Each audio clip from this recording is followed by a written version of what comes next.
Hello guys, हमारा आज का जो टॉपिक है वो है little and great tradition.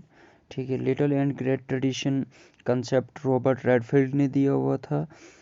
Robert Redfield ने अपनी एक स्टडीज़ थी जो कंडक्ट की थी मैक्सिकन कम्युनिटीज़ में, ये देखने के लिए कि किस तरह के चेंजेस है उस कम्युनिटीज़ में पाए जाते हैं। ठीक है, रॉबर्ट रेडफील्ड के मुताबिक जो लिटिल कम्युनिटीज़ थी वो बहुत ही साइज़ में बहुत ही छोटी हुआ करती थी, सेल्फ सफिशिएंट हुआ करती थी और रिलेटिवली पूरी तरह से एक आइसोलेटेड कम्युनिटीज़ थी। ठीक है, तो लिटिल कम्युनिटीज़ कौन सी कम्युनिटीज़ थी? Little communities were also called as small, जिनको हम स्मॉल कम्युनिटीज़ भी रॉबर्ट रेडफील्ड के द्वारा कहा जाता था। ठीक है, जो मेन करेक्टरिस्टिक्स इस कम्युनिटीज़ का था वो क्या था? मैंने जैसे आपको पहले ही बताया, वो क्या था?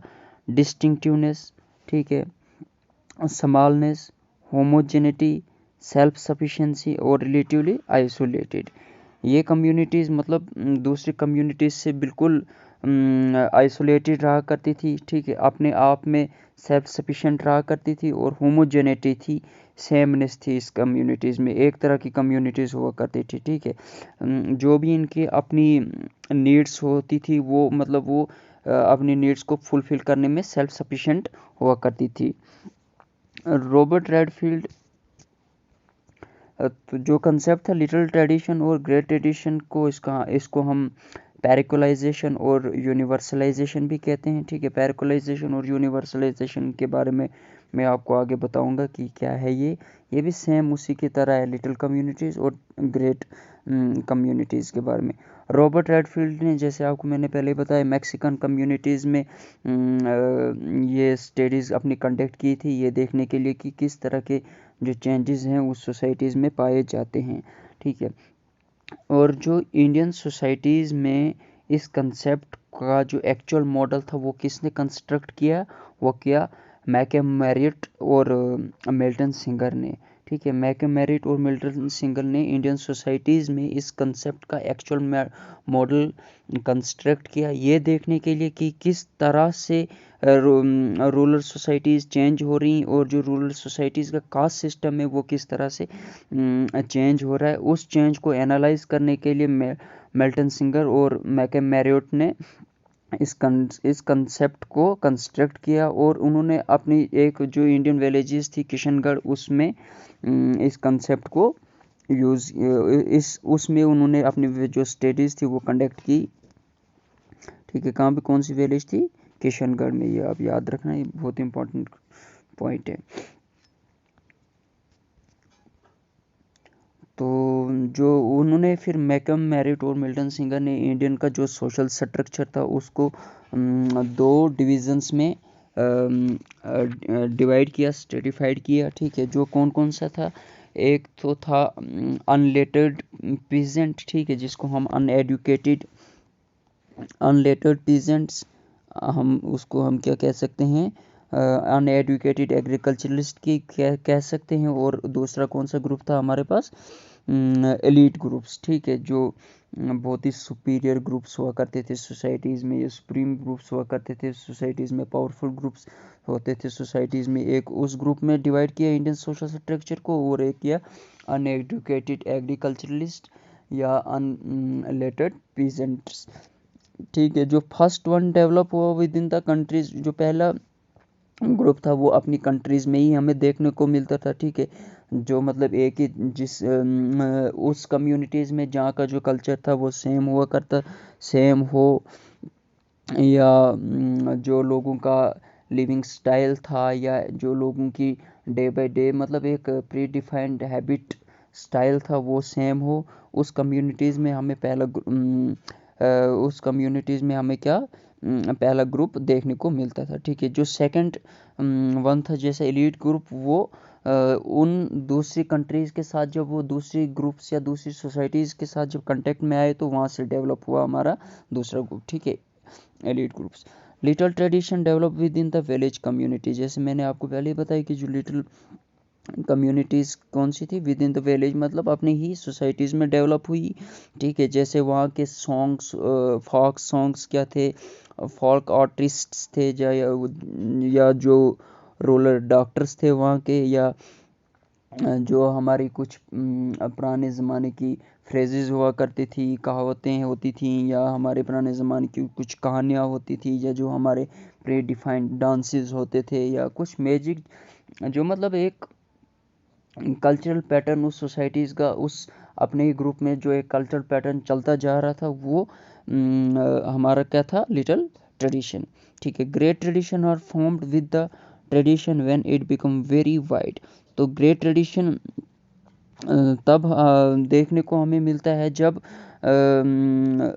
Are form with the tradition when it become very wide and extended. जब लिटिल ट्रेडिशन बहुत ही एक्सटेंडेड फॉर्म में या बहुत ही वाइड फॉर्म में एक्सपेंड हो जाता है, तब हमें ग्रेट ट्रेडिशन देखने को मिलता है। ठीक है, when local little tradition are being, तो जैसे मैंने जब लोकल लिटिल ट्रेडिशन एक कंबाइन किया जाता है बहुत सारे ट्रेडिशंस के साथ, तो हमें ग्रेट ट्रेडिशन देखने को मिलता है। ठीक है, और जब एक लिटिल ट्रेडिशंस में अगर चेंजेस आती हैं, तो वो चेंजेस हमें आहिस्ता आहिस्ता किस तरफ लेके जाता है, ग्रेट ट्रेडिशंस की तरफ। ठीक है, और उसकी वजह से क्या होता है कि हमारा जो एक कल्चरल पैटर्न होता है वो पूरी तरह से चेंज हो जाता है। ठीक है, जो एक सोसाइटीज़ का अपना एक प्री डिफाइंड कल्चरल पैटर्न होता है, वो चेंज होता है। जाहिर सी बात है, जब आप किसी भी चीज़ के कांटेक्ट में आते हो, नई चीज़ के कांटेक्ट में आते हो, तो आप उस चीज़ को कॉपी करना स्टार्ट कर देते हो। ठीक है, उनके ड्रेसिंग हैबिट्स को, या उनके कल्चर पैटर्न्स को, या उनके लिविंग स्टैंडर्ड्स को हम कॉपी करना स्टार्ट करते हैं। जब हम उन चीज़ों को कॉपी करते हैं, तो क्या होता है कि हम चेंजेस की तरफ जाते हैं। ठीक है, जब आप मतलब किसी भी चीज़ के कांटेक्ट में हम आते हैं, तो आहिस्ता आहिस्ता क्या होता है कि हमारी जो अपने कल्चरल्स होते थे या अपना हैबिट्स होता था, वो हम चेंज हो जाते हैं। उसमें हमारी बहुत सारी चेंजेस आती हैं, और हमें आदत हो जाती है दूसरे हैबिट्स को अडॉप्ट करने की।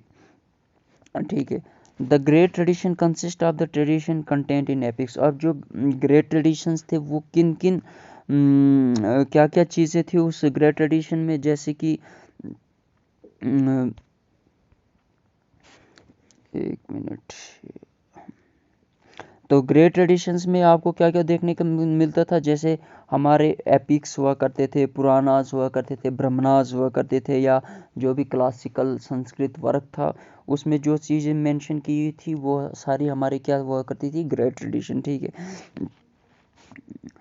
जैसे रोल ऑफ सीता, या role and statuses of Sita या द्रौपदी का constitute the part of great traditions. ठीक है, रामायण महाभारत था, में जो रोल प्ले होते थे, वो सब क्या हुआ करते थे, ग्रेट ट्रेडिशन का एक हिस्सा था। ठीक है, और दूसरी तरफ देखा जाए तो लिटिल ट्रेडिशंस का था, उस लिटिल ट्रेडिशन वहाँ के जो लोकल सोसाइटीज़ के अपने जो रोल्स हुआ करते थे, या अपने जो स्टेटसेस वो प्ले करते थे सोसाइटीज़ में या किसी फंक्शंस में, वो होते थे लिटिल ट्रेडिशंस। ठीक है, उस सोसाइटीज़ की कंडीशन या उस सोसाइटीज़ की कैपेबिलिटीज़ के हिसाब से जो रोल वहाँ पे उनको असाइन किए जाते थे, वो क्या होते थे, हमारे लिटिल ट्रेडिशन। ठीक है, the great tradition is found clearly into twice born caste specially priest. तो जो ग्रेट ट्रेडिशन था, वो पूरी तरह हमें कहाँ पे देखने को मिलता था, ट्वाइस बोर्न कास्ट में, जैसे ब्राह्मण्स वगैरह हो गए, या प्रिस्ट हो गए, या कोई भी दूसरे रिचुअल लीडर्स होते थे, वो उनमें हमें देखने को मिलता था। ठीक है, some of this corporate groups follow the trades of civilisation and the great tradition. ठीक है, तो ये जो ग्रुप थे, वो एक मतलब एक पुरानी सिविलाइजेशन के जो उनमें क्वालिटीज़ थी, उनको फॉलो करते थे। ठीक है, और इसलिए ये ग्रेट ट्रेडिशन के हिस्सा हुआ करते थे। ठीक है, जो उनका एक मतलब चलता आ रहा था एक प्री डिफाइंड पैटर्न सोसाइटीज़ का, उस चीज़ को जब वो फॉलो करते थे, वो आपका हो गया ग्रेट ट्रेडिशन। ठीक है, तो the cares of little tradition is, जैसे मैंने आपको बताया कि हमने पहले पढ़ा था कि जो लिटिल ट्रेडिशन में कौन कौन से होते थे, हमारे फोक आर्टिस्ट आ जाते थे, हमारे मेडिसिन मैन, रूलर डॉक्टर्स आ गए, टेलर्स ऑफ रिडल्स जो हमें कहानियाँ सुनाती थे, वो आ गए, proverbs and stories, poets and dances वगैरह एक्स्ट्रा। ठीक है, ये सब हमारे कौन से किस चीज़ में आ जाते हैं, आपके लिटिल ट्रेडिशन में। ठीक है, तो इसी के साथ हमारी ये स्लाइड, ये प्रेजेंटेशन यहाँ पे ख़त्म होती है। आई होप कि आपको ये कंसेप्ट समझ आया होगा, लिटिल और ग्रेट ट्रेडिशन, जो कि रॉबर्ट रेडफील्ड ने दिया था।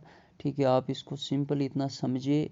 और भी जो अगर इस कंसेप्ट का देखा जाए तो कि ये इंडियन सोसाइटीज़ में मैकम मेरिट और मिल्टन सिंगर ने यूज़ किया था, ये देखने के लिए कि किस तरह की चेंजेस रूरल सोसाइटीज़ में पाई जाती हैं और रूरल कास्ट सिस्टम है वो किस तरह से चेंज हो रहा है। ठीक है, इंडियन सोसाइटीज़ में ये देखने के लिए इस कंसेप्ट को हम यूज़ करते हैं। और जो मैक्सिकन कम्युनिटीज़ थी जहाँ पे रॉबर्ट रेडफील्ड ने इस कंसेप्ट को यूज़ किया था, उसमें उन्होंने ये देखने के लिए, उसमें भी चेंजेस को देखने के लिए कि किस तरह की चेंजेस उस सोसाइटीज़ में पाई जाती हैं, उन चेंजेस को एनालाइज करने के लिए रॉबर्ट रेडफील्ड ने कंसेप्ट यूज़ किया था। ठीक है, तो ठीक है गाइज, इसी के साथ मैं ये वीडियो ख़त्म करता हूँ।